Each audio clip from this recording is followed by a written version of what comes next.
Okay guys, Jamaica is now waking up to the aftermath of Hurricane Melissa. So, did they survive the night? That's what people want to know. Well, by every estimation, one thing is clear. The damage they are waking up to, as Red Cross put it, is a disaster of unprecedented catastrophe. The winds reached 185 miles per hour, officially making it the strongest ever storm to hit Jamaica. There's been severe flooding, many roads become unusable, trees were uprooted, roofs were blown off. In fact, there's many reports of Jamaicans being stuck on roofs as we speak. About 75% of the country has no electricity, and one MP was even quoted saying that it resembled the scene of an apocalypse movie. But here's the astonishing part. Despite all of that, there has not been any reports of any deaths in Jamaica yet, and hopefully it stays that way. In fact, it was the opposite. There was new life. A baby was born during the hurricane.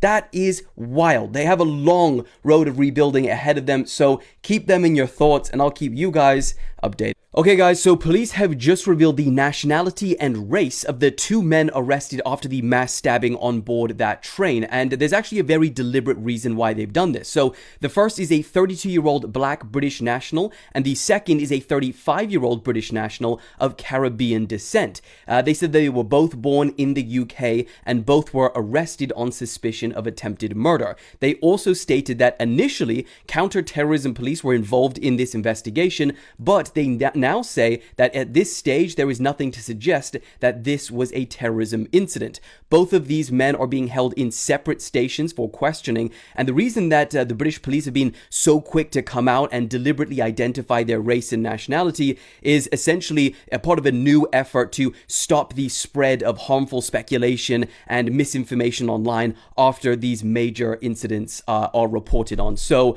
I'll keep you guys updated as we know more. If you thought that we slipped into another timeline, let me confirm your suspicions, because breaking news, 6-7 has just been named Word of the Year by Dictionary.com. And if I have to spell out the irony for you, first of all, the Word of the Year is not a word, it's a number, and the award was given by a dictionary, it has a sole purpose, one job of giving the definitions of words. Yet 6-7 has no definition at all, and they have to say, this is what literally quote, perhaps the most defining feature of 6-7 is that it's impossible to define. It's meaningless, ubiquitous, and nonsensical. In other words, it has all the hallmarks of brain rot. So let's give it an award. Chat, it is confirmed. We are cooked.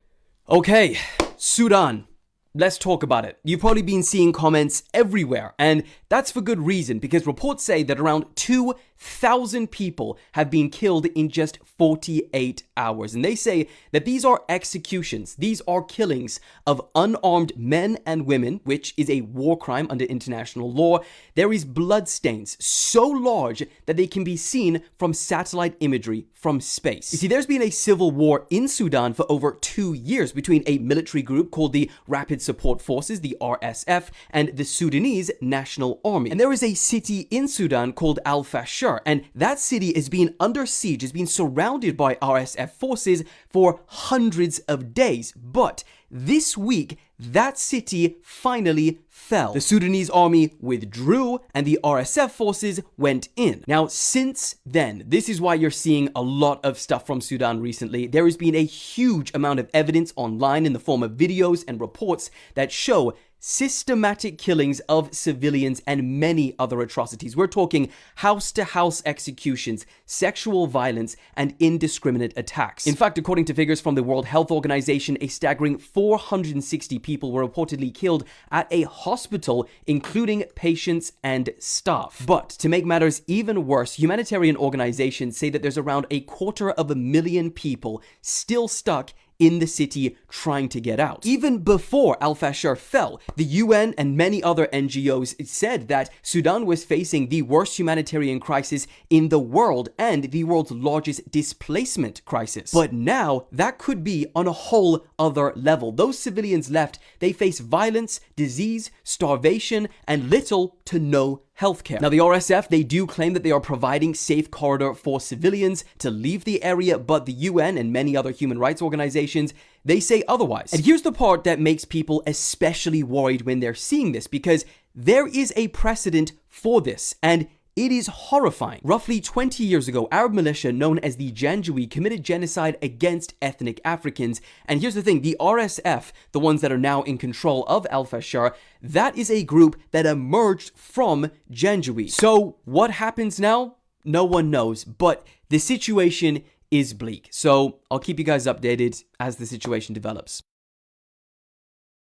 Okay guys, some very serious breaking news. There has been a mass stabbing on board a moving train in the UK. Here's what we know so far. So 10 people are in hospital, 9 of which have life-threatening injuries after a man indiscriminately started attacking people with a knife. Now, this happened late last night in Cambridgeshire, which is north of London. And according to witnesses who were on the train, at first they thought this was some sort of Halloween prank because this is the Halloween weekend. But after people started running down the carriages, soaked in blood, telling everyone that someone has got a knife, they started to know that this was real. Now, witnesses who spoke with the BBC said that everyone just started huddling towards the front of the train, trying to escape. One older guy blocked a girl who was about to get attacked, which left him with gashes in his neck and on his head. People were having panic attacks, and there was just nowhere to go. Now, police have since arrested 2 men in connection with this attack, and they confirmed that counter-terrorism officers would be supporting this investigation. However, they have not released the men's identities or motives, but when they do, I'll make sure to make an update.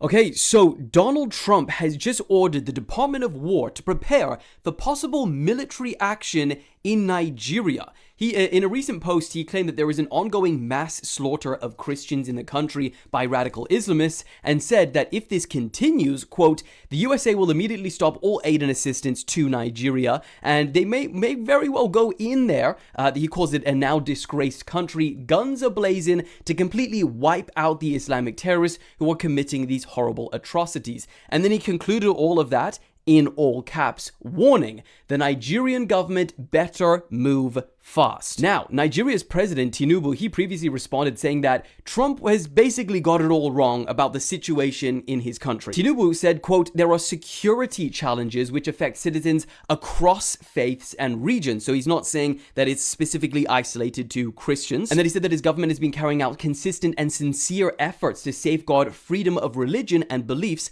for all Nigerians. Bro, even Nicki Minaj has got involved in this situation, thanking Trump and his team for taking the situation in Nigeria seriously, and then said that numerous countries all around the world are being affected by this horror and that it's dangerous to pretend that we don't